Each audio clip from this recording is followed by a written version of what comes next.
Hello, guys, and welcome back to Joe's Ventures. And today we're doing another part of our Planet Zoo World Spotlights.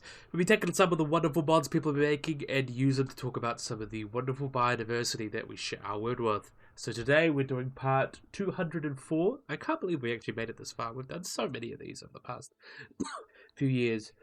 But yeah, we've got quite an interesting assortment today. We've got a lot of mammals. We got a couple. We got a reptile. We got a few extinct animals as well. We got an extinct synapsid, which I'm really excited to talk about. And yeah, I'm really keen to talk about that. Sorry if you hear me sniffling. I feel fine, but I've got a bit of a blocked nose. I don't know what's happening with that. It's been like that for a couple of weeks. But anyway, we're going to get started with these guys anyway. So this is done by Jackal, who always does a really awesome job with those marine animals. Let's have a little look at these guys. So these are Emperor Angelfish. So the Emperor Angelfish is a species of marine angelfish that is a reef-associated fish that is found in the Indian and Pacific Oceans. So found from the Red Sea to Hawaii to the Austral Islands. And these guys are considered doing quite well. They're stable populations and all that. And so that no threats of extinction. And they're quite popular for photographers, artists, and aquarists because of their beautiful patterns. So the Emperor Angelfish is a marked difference between the juvenile and adult. So we'll talk about the baby first. So let's see if we can spot another baby. So let's have another looky-loo, because there's a lot of little babies up here. So this is what a baby one looks like. They've got very interesting colours.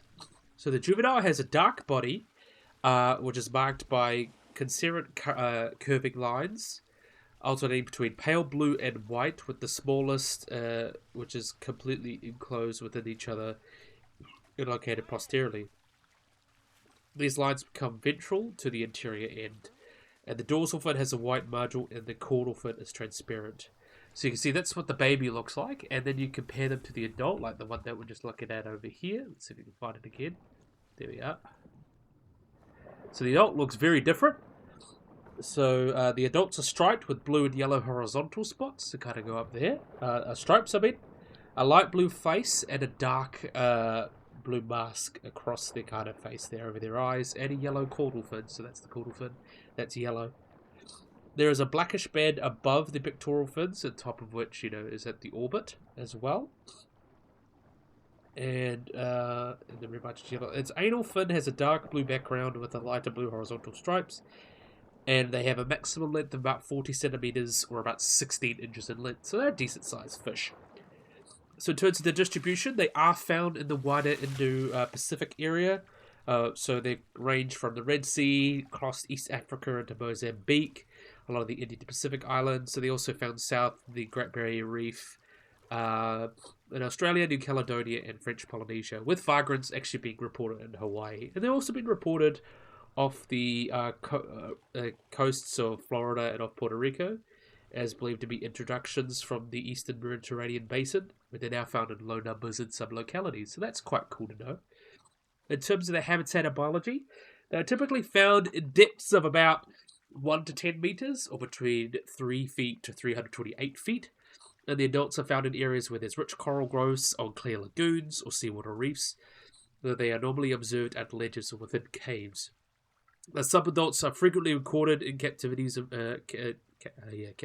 reefs, or cavities of reefs to allow surge channels of seawater reef. So that's where they're kind of around there, seawater reefs. The juveniles frequently shelter beneath ledges, in reef cavities, and in relatively sheltered areas and channels or over outer reefs. Their diet consists of sponges and other encrusting organisms as well as tunicates. They form pairs, and the juveniles and adults may act as cleaner fish, cleaning ectoparasites from larger fish. But when frightened, they actually can produce a knotting sound, so that's quite interesting there. In terms of systematics, they were first described in 1787 as Chelidon imperator by the German physician and naturalist Marcus Elzevir Bosch, and type localities of Japan. Some authorities place it in some genus Aconocerodon, and the second name means emperor. Imperator means emperor and refers to the Dutch name Keizer van Japan, meaning emperor of Japan. So it comes from as well. And as I mentioned, they are quite common in the aquarium trade. See, another cool species, another cool one done by Jake Aquatics. Very, very big fan. So next up, we're going to be moving to another species there. This one's done by Leaf. We have got the Caucasian squirrel. So let's have a look at these guys. So, as I mentioned, plenty of mammals. So these guys are also known as the Persian squirrel. So these are a tree squirrel found in temperate broadleaf and mixed forests in Western Asia. And they were first described in 1778 by Johann Friedrich Gelb in the 13th edition of Systemata Naturae, the name under Sciurus Anomalus. However, the work was actually published in 1788, so the first true description was made by Johann Gestalt in 1785, so that's quite cool. In terms of its description, these guys are smaller tree squirrels with a total length of between 32 to 36 centimeters, or about 13 to 14 inches, including a 13 to 18 centimeter or 5 to 7 inch tail, and a weight between 250 to 410 grams, or about 8.8 to 14 ounces. The colour is usually like this upper body fur ranges from greyish brown to pale grey, depending on the subspecies or population, where the underparts are rusty brown to yellowish, as the yellow browns are deep reds as well. Their claws are relatively short compared to other tree squirrels, and they have 8 to 10 teats, which is interesting. In terms of their habitat, they are found in native to southwestern Asia. They can be found in Turkey, in the islands of Corsica and Lesbos in the west, Iran in the southeast, and as far as Israel and Jordan in the south. And they're one of only 2 species of the genus actually found on Mediterranean islands. And although the Eurasian red squirrel has been recently introduced to some areas, the only species is curious native to the wider area. The species typically lives in forest areas dominated by oaks, pine, and pistachio, at altitudes of up to about 2,000 meters.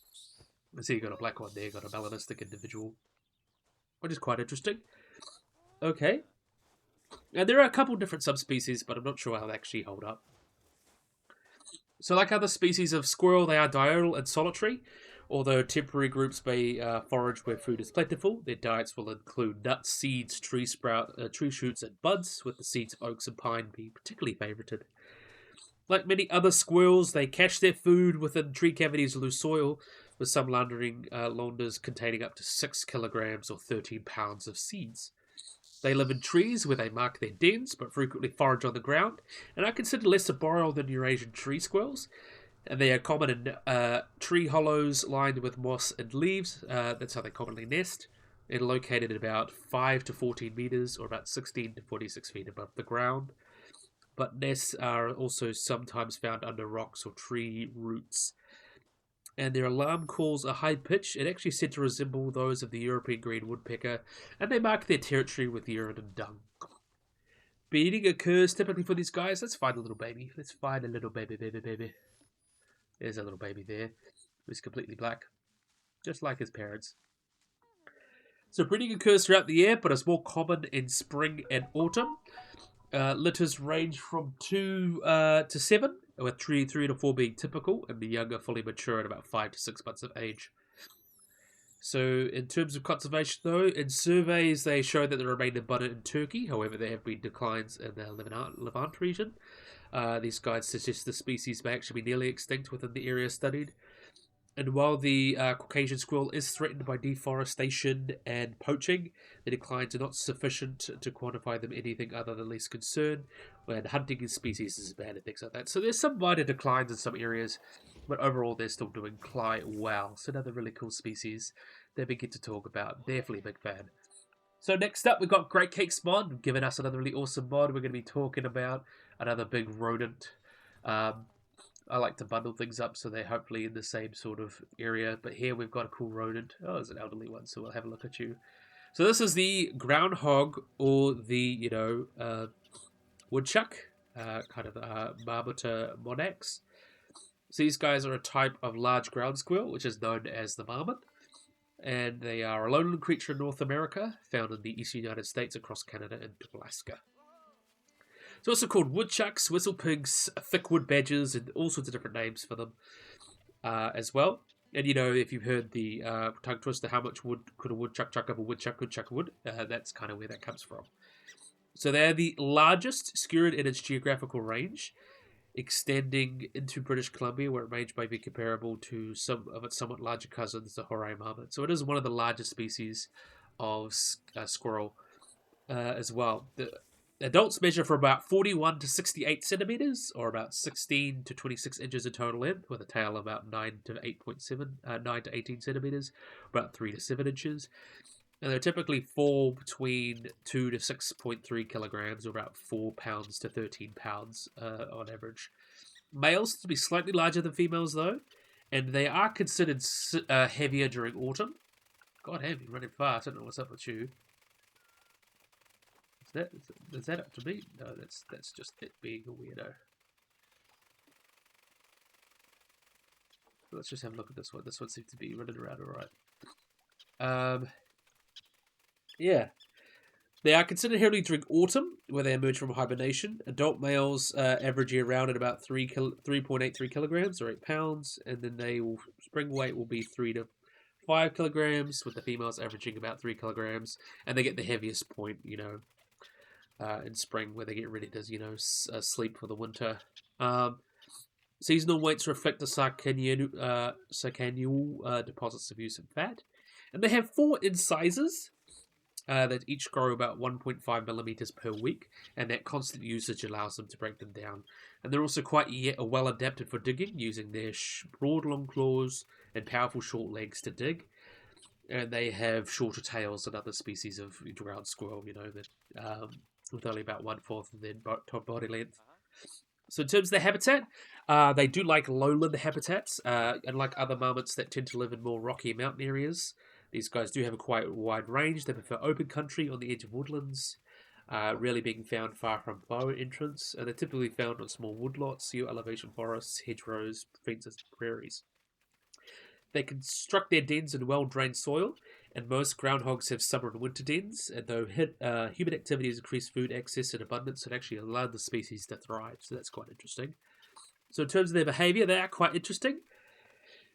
They may hide when they see, smell, or seek and notice an observer. And the social biology of them is actually poorly studied, but they are good swimmers and occasionally climb trees when they get the chance. They prefer to retreat to their burrows where threatened, and if their burrow is invaded, they will defend themselves with their large front claws and incisors. They're generally antagonistic and territorial towards each other and fight each other. Outside of the burrow, individuals are alert when not actively feeding, and it is also common to see one or more nearly motionless individuals standing erect on their hind feet in danger. And when they're alarmed, this is where they get the nickname whistlepig. They will whistle to kind of warn the rest of the colony, and groundhogs may squeal when fighting, severely injured or caught by a predator, and other kind of vocalizations they'll have are low barks and sound produced by grinding their teeth as well.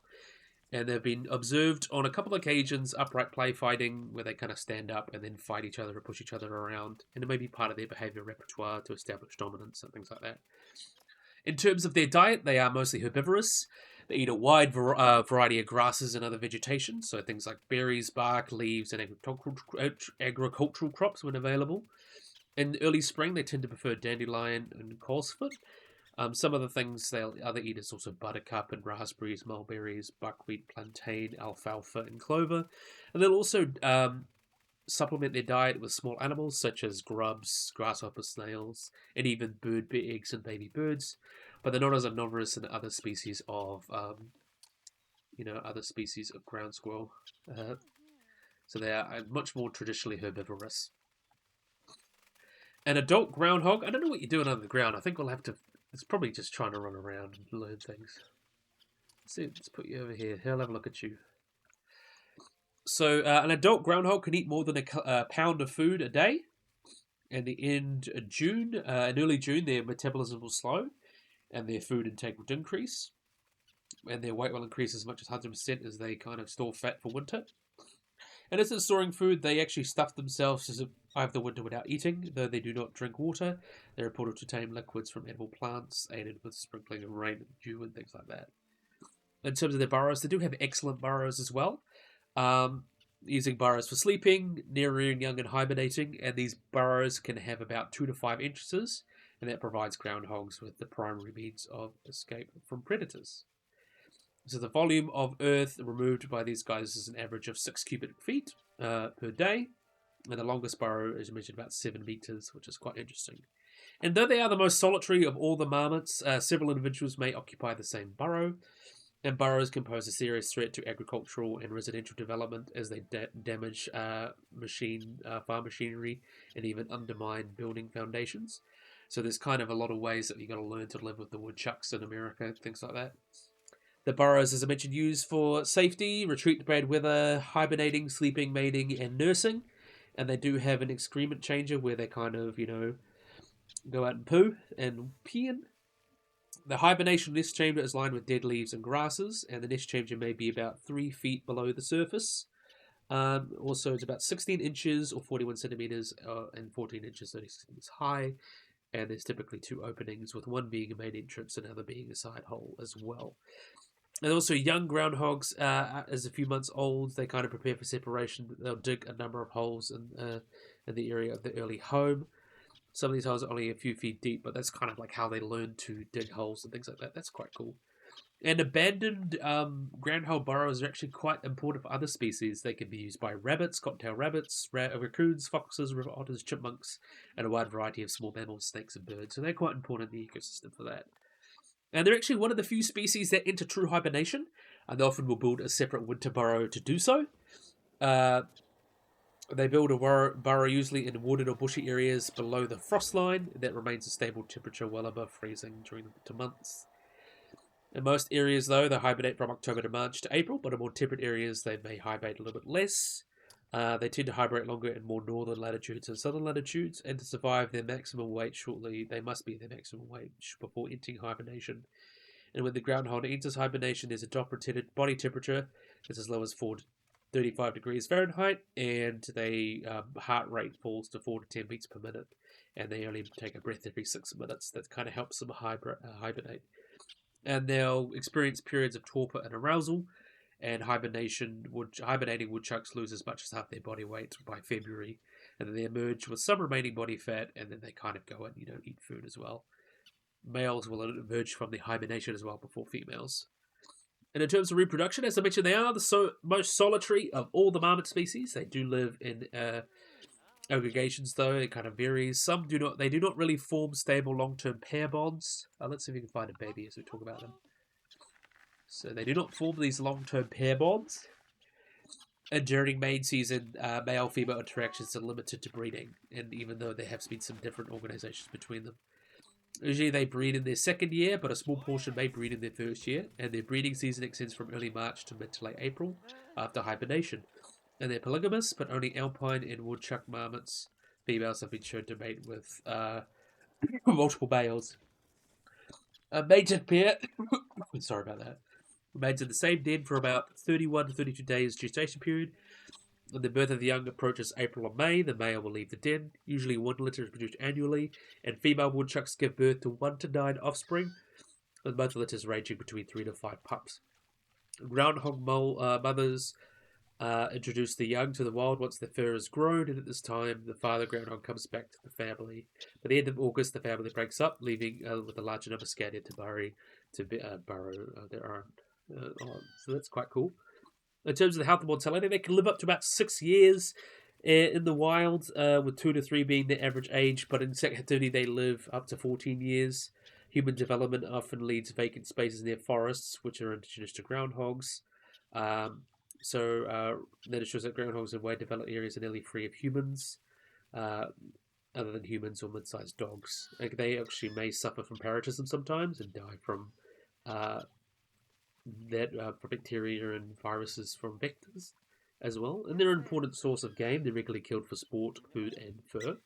Their natural predators, though, are mainly things coyotes, badgers, bobcats, and foxes, and they're able to kill them quite successful. Larger predators, such as the grey wolf and eastern cougar, have been extirpated from a lot of the area, but where they do occur together, they will hunt them. Also, golden eagles can prey on adult groundhogs, but also great horned owls. The young can be taken by mink, small mustelids, cats, timber rattlesnakes, hawks, and red-tailed hawks. They tend to take up to yearlings, so there's the younger ones. And because of the large size, they do have a few and very good anti-predator behaviours, such as retreating to their burrow, but also being ready to defend themselves with their large teeth and their sharp claws. So they have a very interesting relationship with humans. Both their diet and habit of burrowing makes them a serious nuisance to humans among farms and gardens, and will eat many commonly grown vegetables.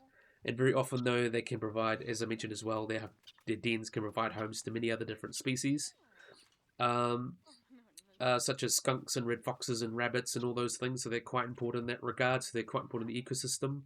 They also are raised in captivity, but they can be quite aggressive in captivity as well. And also in the United States and Canada, the February the 2nd's Groundhog Day, is very popular and gives them quite a big recognition. They're also used for medical research on hepatitis B-induced liver cancer, to try and learn more about that. And there have been some agricultural sites that actually have groundhog burrows in them, so they're a quite important part of human history and part of life in America. So that's quite interesting and very, very cool animal. I do quite like him. Pure little groundhog. So these guys, as I mentioned, were done by Great Cakes Mod. Always a winner from them. So next up, we've got by Mark, who's returned after a good long break, who's given us another species of gazelle. We've got the Dorcals gazelle. A really, really cool species that I haven't had a chance to talk about for a good bit. This is Dorcals gazelle. Is that the female? We want to look at the male. So the female there. Let's see if we can spot the male. There it is. There he is. Beautiful animal. So it was also known as the aerial gazelle. Gazella dorcas is a scientific name. So these guys are a small species of gazelle. And they're quite common too. They stand about 55 to 65 centimeters, or about 1.8 to 2.1 feet tall, and have a head to body length of about 90 to 110 centimeters, about 3 to 3.5 feet long, and weigh between 15 to 20 kilograms, or 33 to 44 pounds. And they're quite numerous. They live in a variety of habitats such as grassland, steppes, mountain deserts, and semi-desert climates of Africa and Arabia. And it's believed to be about 40,000 of them are left in the wild. And all they're considered vulnerable. And there's a few different subspecies. I'm not sure how much they actually are considered different. There was one considered the Prezon's gazelle that was considered a different species at one point, but I don't know if they're considered different subspecies populations or how well defined they are these days. So they are quite similar in appearance, yet smaller than the closely related mountain gazelle. They have longer ears and more strongly curved horns, which turn outwards, and then some subspecies have some slightly different colours to them. The white underside is bordered by a brown stripe. It also has got like a sandy stripe as well. The forehead and face are darker than the body, and subspecies from north of Sahara tend to be more ochre in colour and have dark flanks. The populations in Israel and along the Red Sea are kind of darker and more reddish. So currently large populations live in the deserts of the Armada, and only large populations in Sudan and the southern parts of East Egypt, the east deserts of Egypt. Though in Israel only about 1,500 remain, which is a little bit sad. So Dorcas gazelles are highly adapted to life in the desert, where they get most of their water from plants, but they cannot go their entire lives without water, despite the bulk of their hydration needs coming from plants. They still look for water and drink it when available, though. They are naturally able to withstand high temperatures and harsh sunlight. And on evenings where they're very hot, other than evenings when it's very hot, they're active mainly from dusk till dawn. In areas where they face human predation, they tend to only be active at night to minimize the risk of falling to prey of hunters. They feed on leaves, flowers, and pods of many species of acacia trees, as well as leaves, twigs, and fruits of various desert bushes. And they'll occasionally stand on their hind legs to browse the trees, and after rain, they've actually been observed digging bulbs out of the ground. Dorcas gazelles can also run at a speed of about 80 kilometers an hour, or about 96 kilometers per hour, about 50 to 60 miles per hour. And when threatened, they tail twitch and make bounding leaps as their heads held high, or strotting. So that announces, hey, I've seen a predator, there's something going to eat us, and, going to go deal with that. So we'll have a look at the female for a little bit, and then we'll talk about breeding. So we'll talk, because we're going to talk about breeding first. We'll have a look at a cute little baby. So let's have a look at a cute little baby, and then we'll talk about the female. So when conditions are harsh, Dorcas gazelles live in pairs, but when they're more favourable, they will join family herds of one adult male, several females, and their young.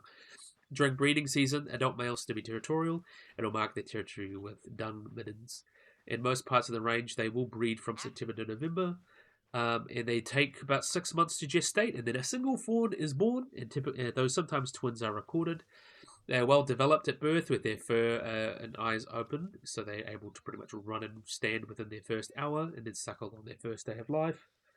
Within 2 weeks, in its first 2 weeks, the young gazelle will lie curled up in a scrape on the ground beneath bushes with its mother close by. The young then starts to follow its mother around and then begins to take solid food. And after about 3 months, the fawn stops sucking and is fully weaned. And some Dorcas gazelles are known for their dangerous behaviours when surrounded, and there's many deaths actually involving them, so that's quite interesting to know about them. So I'll have a look at the female now. In terms of threats, their population throughout their range has declined, with their main predators being humans, cheetahs, leopards, Arabian wolves, and lions. But due to human hunting, few large cats remain to prey on these gazelles, and most unhealthy gazelles are caught successfully by predators since the healthy gazelles escape them quite well. To escape the cheetah, the fastest of the carnivores, they will run extremely fast and make zigzags, as does the Thompson gazelle. And cats such as the serval and caracal will prey on juveniles. Though the biggest modern threat to them is the ever-expanding human civilization that shrinks their habitats as their habitat is converted to farmland, and introducing new domestic flocks of sheep and goats compete with the gazelles for food. And in terms of their trade, their pelts and horns are traded in Morocco for decorative and medicinal purposes, where they're most common observed ungulate in markets, despite their protected status under Moroccan law. Though given the relatively known names, low numbers of wild Dorcas gazelles in the country, if locally sourced, a trade could have a significant local impact. So that's another big issue there. So that's quite cool. So that is Dorcas gazelle done by Mark. Always love to see a new Mark mod or see some people coming back.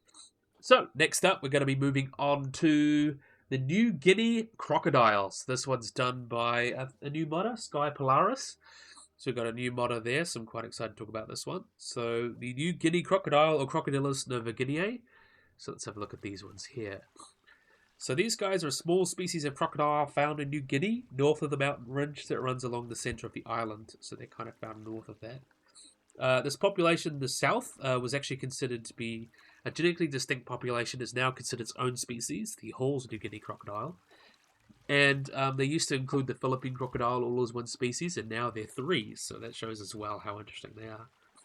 So they were first described by American herpetologist Carl Patterson Schmidt in 1928 as Crocodilus novaguineae, and they were thought to be two subspecies, but as I mentioned, one was put into the Philippine crocodile, and then that again was split into the two different species of the Hall's and New Guinea crocodile, so that's quite interesting. In terms of description, they grow up to a length of about 3.5 meters, or about 11 feet long for males, and about 2.7 or 8.9 feet for females, and weigh about 200 kilograms, even though most specimens are smaller. Though, yeah, the range is that's kind of how big they get. And they do have quite powerful bite forces, between 4,782 to 5,938 newtons. Their body ranges from grey to brown in colour, with darker banding on the tail and body, which is less notable as the animal grows. Longitudinal ridges on the front of the eyes have some granular scales on the back of the neck as well, distinctive of the species. There are some differences between the northerly and southerly populations based on morphology of the skull and the arrangement of scales. And they do as I mentioned, share some similarities with the Philippine and Siamese crocodile, and their coloration is actually similar to that of the freshwater crocodile of northern Australia. So that's quite interesting as well. But in terms of their distribution and habitat, these guys are found in freshwater swamps, marshes, and lakes in northern New Guinea, particularly in the interior. They have been known to enter brackish water, but they are very, very rarely found in coastal areas and never found in the presence of saltwater crocodiles. The animal was first described in the Sepik River in North Papua New Guinea, and the closely related hall crocodile is found in the southern part of the island. And these guys can be with range extends from southeastern Papua New Guinea into the Eastern Union Province of South Papua. It is separated by the New Guinea highlands from the other New Guinea crocodile, with the mountain range that runs through the middle of the island, and they've been a distinct species as there's some differences in their morphology and behaviour. It is estimated to be between 50,000 and 100,000 New Guinea and Hall's New Guinea crocodiles in the wild. So between both species, 50,000 to 100,000. So they are considered doing okay. They are considered doing least concern. In terms of behaviour, They are mostly aquatic and nocturnal, and they spend much of the day underwater, often with their nostrils and eyes above the surface. Powerful side-to-side movements of their tails propel them through the water, similar to other crocodiles. Females will become sexually mature when they're about 1.6 to 2 meters, or about 5'3" to 6'7" long, and males about 2.5 meters, or 8 feet long. Eggs are laid about 14 days after mating, and in the northern populations, breeding will take place from the dry season between August to October. And we'll have a look at the cute little babies as we get a chance. Is that a poop or a baby? That is a baby. We'll have to look at the baby. They're a very cute little pooper. Anyway, a floating nest composed of vegetation may be made in a shallow water location, such as an overgrown channel or the edge of a lake, or besides a stream. The clutch of about 22 to 45 eggs laid, covered in further vegetation. In the southernmost population, the wet season is chosen for reproduction. The nests are sometimes built in similar locations to northern nests, but more often on land. And both populations, the mother will stay around the nest during the incubation period, and it will last for about 80 days. With the eggs start to hatch, the emerging young are quite vocal, and both male and female crocodiles have been observed taking the babies and transporting them into open water, carrying them delicately in their mouths. Newly hatched ones like these guys will feed on aquatic insects, spiders, tadpoles, freshwater snails, frogs, fish, and small mammals. But as they grow, so does the size of their prey, and their consumption of fish rises, as they'll pretty much eat anything of a worthwhile size they can find. An adult's diet is largely fish, which catching them by their sides sweeping their snout sideways and snapping at their prey. But they'll also eat shrimps, crabs, frogs, snakes, birds, and medium-sized mammals. Crocodile catches its prey with stealth and a flick of the head, impaling it on its sharp teeth and crushing it. The jaws cannot be moved sideways to chew food, instead they will toss around prey, and they've actually been known to lunge their body upwards in the air to catch bats, flying birds, and leaping fish. They also probe the mud for crabs and mollusks, so it's quite cool as well.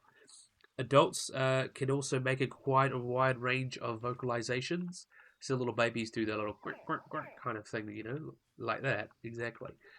Kind of vocalizations like that, but the adults as well can make like a throaty. The adult females can make a throaty roar, and the young will start communicating with her in the eggs. The youngs will make grunts and things to kind of let them know they're there as well, so that's quite cool. In terms of their conservation, though, the IUCN considered listed this crocodile as vulnerable, but then changed it to least concern in 1996. And by the time it was stated the animal had large areas of suitable habitat and intended to be plentiful, but its status has not been reassessed since then. And we'll get to it. It's actually a good conservation success story. So the skin of the New Guinea crocodile was valuable from the 1950s to 60s, and animals in the northern population were heavily hunted to a point that they might have become extinct. Although in the 1970s there was some legislation to protect them, and in the periods of 1977 to 1980, the harvest of wild skin was over 20,000 per year, but in the 1980s it declined from 12,000 to 20,000, so it's kind of a good decline there. As well as this, some 2.5 to 10,000 eggs and hatchlings were collected annually to raise on ranches. However, in 1995, the largest ranch in the island initiated a change in strategy to concentrate on raising saltwater crocodiles, and the demand for eggs and juveniles of New Guinea crocodiles dried up. So since then, the cropping of wild animals has been controlled of Indonesian and Papua New Guinea governments, and in the former, limited to the belly width of 25 to 21 centimeters for wet skins, and is later sold the skin in the belly width of 18 to 51 centimeters, or about 7 to 20 inches. Some hatchlings and eggs are still removed from the nest and raised in enclosures. A similar program, but has more recently been initiated in southern populations. But actually, for the most part, they are doing quite well. They have bounced back a lot from that, just because the demand's not there. So they have bounced back a lot of that, and they are considered less concerned. Though it hasn't been assessed for a good while. But yeah, another really, really cool species that we get to talk about. So yeah, let's see with the female there. So having a good time there. Really, really nice to see another crocodile. So next up, we've got some mammals. Next up by Kanu, making some awesome mods there. We have got the side-striped jackal. So that's a really cool species there. Done a really good job on the texture. It's amazing the job on the texture. It's been actually really good. So the side-striped jackal, or Lupella ajusta, is a species of canine native to Central and Southern Africa. It is, unlike the smaller and related black-backed jackal, these guys tend to be found in more open areas, while side-striped jackals tend to prefer woodland and scrubby areas. So it was first described by Carl Jacob Sundervall as Canis abductus in 1847, and then it was supposed to be a different genus, but now it's Lupella, so it is the same genus as the side-striped jackal. Fossils are found from the Pliocene, and mitochondrial DNA sequence suggests that these guys have a phylogenetic tree where the side-striped jackal and the black-backed jackal are most basal members of the kind of canid clade. And 2019, a workshop actually shows that they form a border phyletic line that sits outside of Canis, Scion, and Lycon clades in their own kind of group. So that's quite interesting. And studies from the dentition suggest that they could be classified as Sheffair in 1826, and then are extinct members of Eucyon or things like that back in history. And there's quite a big kind of Eucyon range going through these guys as well. So in terms of their description, they're a slender, medium-sized canid. It tends to be slightly larger on average than the black-backed jackal. Body mass ranges from 6.5 to 14 kilograms, or about 14 to 31 pounds. A head to body of about 16 to 81 pounds, or 27 to 32 inches. And a tail length of about 30 to 41 centimeters, or about 12 to 16 inches. And shoulder heights can reach about 50 centimeters, or 35 to 50 centimeters, so about 14 to 20 inches. You can see they have a pelt that's kind of a bluff grey, with black and grey on the undersides, and its tails are black and grey with almost silver tip, with iridescent white stripes on the flank, where they kind of get their name, because that side stripe there, running from the elbow to the hip, and these bolding of the markings can vary between individuals, and the adults typically have more defined ones than the juveniles. The side-striped jackal as well is similar to that in the backs. The skull is quite similar, but they have a flatter, and it has a longer and narrower rostrum, and is also a little bit more lightly built, with its dentition actually being quite well suited for an omnivorous diet. So that's we'll get into that. So as I mentioned here, omnivorous diet.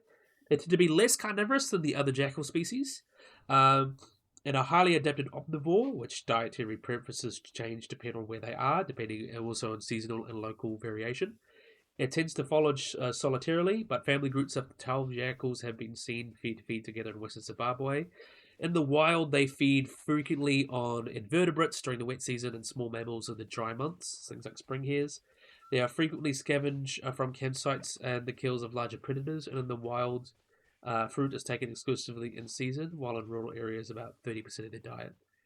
The side-striped jackal tends to be comparatively less predatory than other jackal species, and it typically does not target prey exceeding the size of neonatal antelopes, and one specimen has been recorded entering a duck pen to eat the feed while ignoring the bird. So they're not very predatory in comparison to a few other species, which is interesting. Let's have a look at this male here, who's walking around being more interesting. Definitely a good job with this one. In terms of its social behaviour, they tend to live in both solitary or in family groups of up to 7 individuals, with these family units being dominated by a breeding pair, which will remain monogamous for a few years. The breeding season, let's have a look at the little babies. We've got an also albino one, and we've got a melanistic one as well, I think. See if we can spot it. We'll have a look at the babies, though. So the breeding season of the species depends on where they live. In southern Africa, breeding starts in June to ends in November. And they have a gestation period of about 57 to 70 days, and average litter about 3 to 6 young.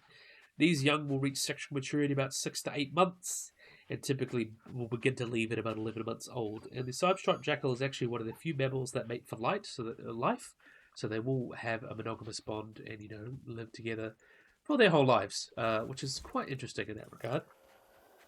And there are a few different subspecies of jackal, these jackal species, subspecies, but I'm not sure. They're probably just defined. A lot of these African species, there's quite a few of these African species that are just defined. These subspecies are all defined on basically just, the different coat colours, not genetics or anything. I don't think there's been much research into some animals like that. But yeah, really cool. And then we've also got a melanistic individual over here. So that's quite cool. Definitely a big fan. So we're going to be finishing off today with a Great Cakes mod. I know we love a Great Cakes mod. And I got to say, I really am a big fan of this one here. Let's see if we spot the male here, because he's got 100%. Look at this big boy. So here we've got Inostrancevia alexandri. So this is a really, really cool one that a really extinct animal, and I love how it's been reconstructed here. I covered it not too long ago in Jurassic World Evolution 2, but then we get to cover it here as well, and I got to say this model is amazing. And I'll talk a little bit more about the reconstruction of it after we kind of go through most everything else. So Inostrancevia, these guys are an extinct genus of large carnivorous therapsid, which lived during the late Permian of what is now Eastern European Russia and Southern Africa. So that's kind of what these guys are in general. Let me go on. The specific species is Alexandrii, which is the type subspecies. We'll talk about that one in particular. So during the 1890s, Russian paleontologist Vladimir Alaminsky discovered freshwater sediments from the Upper Permian in that area, in northern European Russia, in the northern Oblast is where it was found. And this type of fauna was previously only known from South Africa and India, and actually was considered quite a big paleontology discovery. So a lot of these really expanded what we knew of Permian, Paleozoic fauna.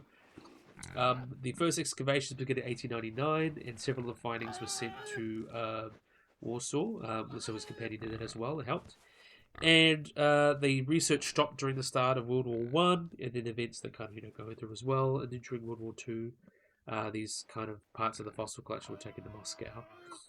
So among the fossils Alaminsky's kind of found before his death are two remarkable specimens of large gorgonopsids that were both assigned within the new genus and species Inostrancevia Alexandrii. So that's kind of the first one, and that's what this species is, and it's kind of the well-known one. This taxon was the first gorgonopsid identified in Russia, and the first nearly complete postcranial remains identified of this group of therapsids. So they're quite important in our knowledge of therapsids as well. And there have been some others found, Inostrancevia latifrons, which was found in, I believe, a similar area as well. So that's kind of Alexandria. Although many species have been described, only L. latifrons was found to be valid. Discovered the same village version Alexandrii, and the village latifrons instead. So I believe, that latifrons is considered the type species, and latifrons, the delectotype. So there's three different species. There's latifrons, Euryalus, and Africana, and Alexandrii. So about 4 different species. And I think they've been lumped. So that's kind of what they are there. In terms of their description, things like that, this is also a good choice to pick for the species because it is the largest. They have the fossils that are found are among the largest and most complete gorgonopsid fossils to date, with both specimens being about 3 meters long or about 9.8 feet long, with the skulls being about 20 inches or about 50 centimeters alone. However, latifrons is actually a little bit more fragmentary, but more imposing in size, so potentially 60 centimeters and being about 3.5 meters long, and weighed about 350 kilograms, so about the size of a large, tiger or potentially like a bear. So they're quite big.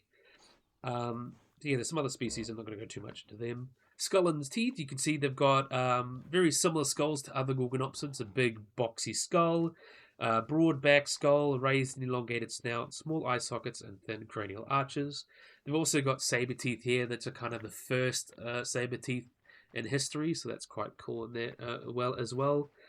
And they had quite powerful jaws to tear into the skin of their prey. And they had these large canines. So it's the first occurrence of canines in synapsids. You would have some much later, with the saber-toothed cats and things like that. And with synapsids being, our early relatives, since this animal is actually more closely related to you and I than it is to like Tyrannosaurus or Stegosaurus. So it's cool to see that happening there. Really, really cool. In terms of its evolution, it is considered a Gorgonopsian. The group Gorgonopsidae was given with the first one Gorgops, and then was maintained, and then had Inostrancevia, which included Inostrancevia and its own family within the Gorgonopsians as well. And they have been kind of split into these two clades, the Russian and the African clade, even though there is an African species of Inostrancevia, so it's kind of weird as well. But they were quite a major group of carnivorous therapsids, with the oldest ones coming from the early and middle Permian, but they tend to dominate the late Permian. They were quite a dominant, apex predators in that regard. During the middle Permian, they were often quite small, and ecosystems were mainly dominated by dinocephalians, which were large, very large, strong, robust synapsids, things like Ankylosaurus. But then they tend to get larger over time, and they're also the first group of predatory animals developed saber teeth long before mammals and dinosaurs evolved. And this feature later evolved in different mammal groups like the Lycosmilids and multiple times in felids. You got the Macarodonts, like Smilodon, but also Barbarafelids and Ravids. This kind of saber-tooth was, basically copying these guys. They were the first to have these big saber teeth, but it evolved multiple times in later synapsids, so it's quite interesting. And geographically, they were mainly distributed in Africa and Eastern European Russia. However, there have been some in China and India found as well. And after the Capuchin extinction, they actually took the niches abandoned by the Dinocephalians and large Therocephalians, became large and became these big super predators that you see like Inostrancevia. So you can see Inostrancevia considered kind of like the latest and greatest of these groups. So in terms of their hunting strategy, one of the most recognizable characteristics is their long saber teeth, and they have probably a pretty powerful bite force, and they would have actually thought to have quite similar ways of killing to the later, saber-toothed cats. They would have had a bite force that allowed them to kind of open, even though they would have had a more powerful bite, they would have been able to kind of open their mouths quite wide and get around their necks and use their canines to get to the jugular and, kind of get their necks and things like that. And although lots of people look into that, they actually were quite active predators. While their brains are relatively smaller than those of mammals, they had limited stereoscopic vision as well. They were still considered quite active predators, and they had adaptations that decreased their gape, and they actually, which was quite cool. In terms of motion as well, they actually seem to have been basically reptilian, but had a much more upright stance than most primitive synapsids. So they would have been walking pretty much constantly like crocodiles, the high walks that they do. So they were a bit more upright. They're also considered plantigrade, so they walked with their palms on the ground. And so that's quite cool as well to know about as well. And yeah, so they just had these really interesting adaptations that will help them, to deal with these, large canines and things like that. So that's quite cool. But in terms of paleo environment, as I mentioned, they lived in quite a variety of habitats. This species, Alexandre, was the only large gorgonopsid in its area. The ones that it lived with in Russia, which is the ones that this founded, they lived with lots of sauropsids, Scutosaurus, Paraeosaurus, and Archosauromorphs such as Posterasuchus as well. There was also some large rubigenes like Dinogorgon and Rutabaga as well that lived with there. So that's quite interesting as well. So they probably came and replaced them. Very interesting, rich formation as well. In terms of its environment as well, the world was connected all in Pangaea. And during the late Permian, the southern Urals were actually located at a different latitude. So they were a kind of fluvial deposits, and it's considered cold desert, semi-arid areas. But there would be lots of ginkgos and things like that as well. With all these large faunas, like Scutosaurus and things like that. So there would have been a lot of animals to live with. And in terms of its extinction, it was thought to become extinct at the end of the Permian with the Great Dying. So that was considered the worst mass extinction to ever happen in Earth's history. About 90% of all life went extinct. And this was due to the Siberian Traps, which was a huge volcanic formation erupting and, just making the world into a, hothouse and covering the earth in soot and, preventing plants from growing. The resulting eruptions caused a significant climate disruption, leading to their extinction. But these ecological niches gave way to more terrestrial ecosystems, including sauropsids, mostly archosaurs, and then even a few therapsids survived, and they also would become modern mammals, which is very interesting as well. There's evidence of them in South Africa as well, as which of the African species, so they would have migrated there and before replacing the rubigenes shortly before the mass extinction. So they became kind of the biggest predators until the end of the Permian. So that's quite cool and very interesting animals as well. So in terms of the fur, you can see they're quite furry. As I mentioned, they are synapsids, so they are more closely related to you and I than they are to Stegosaurus or something like that. So based on fossil skin of other synapsids, they likely had bare skin with maybe whiskers, but I like this interpretation. It allows them to, I prefer kind of the hairy gorgonopsids. It's still quite possible. We don't know where hair evolved, and there is potentially hair-like structures in Permian animals as well, Permian synapsids in their poop.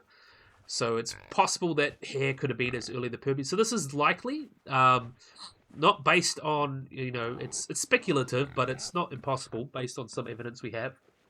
But, you know, most bear skin reconstructions probably work best. But yeah, really, really cool. You have a look at this cute little baby. Look at this cute little guy. Very, very cute. But yeah, I'm really happy with this one. I think this came out quite well. And it's based on the peccary, so you think how interesting it works on the peccary. Very, very cool. Yeah, very cool ancient, prehistoric saber-tooth. Really, really cool animal. So yeah, I think this is a great place to end the video. So, I'm going to thank everyone. So thank you, J Quadix. Thank you, Leaf. Thank you, Great Cakes. Thank you, Sky Polaris. Great job on your first kind of mod here. Mark and Kanu, did a really, really great job. So all of you have done a really awesome job with these mods. Definitely a big fan. So, I really, really, really hope you guys enjoyed this video. If you guys like and subscribe. Always look at little bell icons to get notified about anything. So, if you guys enjoyed this video, if you guys like and subscribe, and bye-bye.